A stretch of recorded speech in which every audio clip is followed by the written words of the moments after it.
plaisir, je reçois Eugene Bunis. Salut, salut. Yes, sir. Quelle Salut. saison vous allez avoir avec des produits de haute gamme technologique, beaucoup d'évolution dans la construction des skis avec un ski qui, moi, je pense, est un des candidats pour être le ski de l'année, le Wingman. Mais ça, c'est personnel. Hein?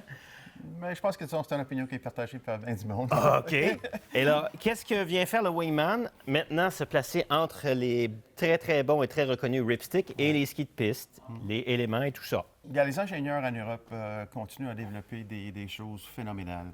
Puis les Wingman spécifiquement, c'est déjà une troisième génération d'amphibio. OK. Un modèle ou un concept qu'on avait introduit en 2011. Donc, c'est un ski qui a toujours un ski gauche-droite, rocker, camber. Ouais, comme dans celui-là. Oui. Vous voyez la partie plus épaisse qui est le côté qui est en Exactement. cambrure et l'autre côté qui est rocker. Oui. Mais dans ce cas ici, avec cette nouvelle découpe, on arrive de livrer ce qu'on appelle un true line, c'est-à-dire le ski droite et gauche est capable de suivre exactement le même rayon, qui félicite évidemment, mettons, beaucoup plus de précision, contrôle et évidemment plaisir.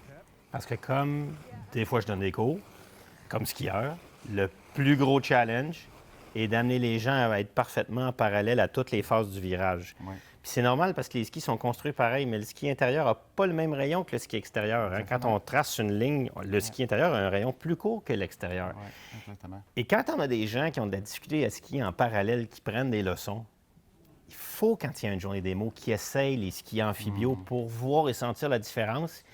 Et c'est fabuleux comment vous travaillez. On a eu la chance de skier à Tremblant avec votre chief designer, qui est Mélanie Chaubert, qui, elle, travaille à toute cette intellectualisation-là des skis, comment ils fonctionnent sur la piste. Et le résultat est là. Donc, Wingman, moi, j'ai essayé 86, en 184, en 177.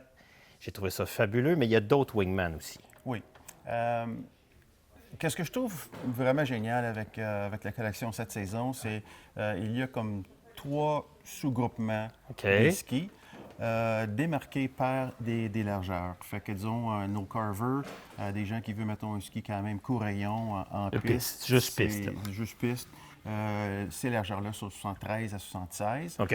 Wingman, pour les gens qui veulent un petit peu plus de flottaison, est disponible en 78, 82, 86. Hein? Et finalement, pour les passionnés de neige abondante ou poudreuse, il y a de la collection Ripstick qui Ouais. va de 88 même jusqu'à 116. Fait que c'est des petits regroupements. Hommes et femmes faciles. aussi. Hein. Il y a des Absolument. ripsticks pour femmes qui sont très beaux. Absolument. Moi, je pense que le challenge le plus difficile pour une compagnie de ski, c'est de fabriquer un ski qui est capable de tout faire. Faire un ski sur la poudreuse, c'est une chose. Faire un ski de piste, c'est une chose. Un ski de slalom, ils savent comment le faire, pouc. Mais de faire un ski capable de tenir sur la neige dure et de faire de la flottaison, attention, c'est ce que réussit le Wingman. Oui, exactement. Et par le simple principe que cette partie ici, qui est démarquée par une ligne, est une partie de ski qui est plus mince, plus souple, Ouais. corps intérieur, épaisseur normale, corps qui va tout long de ski, fait que disons c'est un côté de ski qui est un carver super solide, Ouais.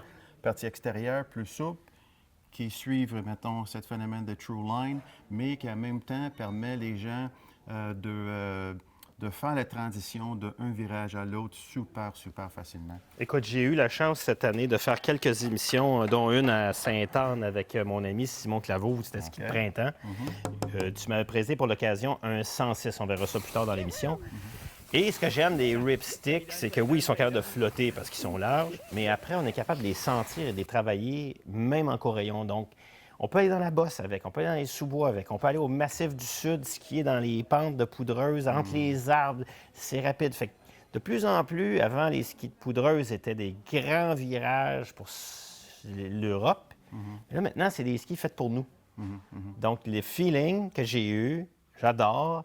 À mon poids, capable d'écraser bien comme il faut un 106 dans le ski de printemps pendant que tout le monde est fatigué puis capable de skier. Moi, je suis encore capable de skier. Fait que, magnifique gamme, que ce soit les skis de piste, les skis piste et poudreuse. et les skis de poudreuse. Eugene, ça promet une super année. Always good time, comme est leur motto.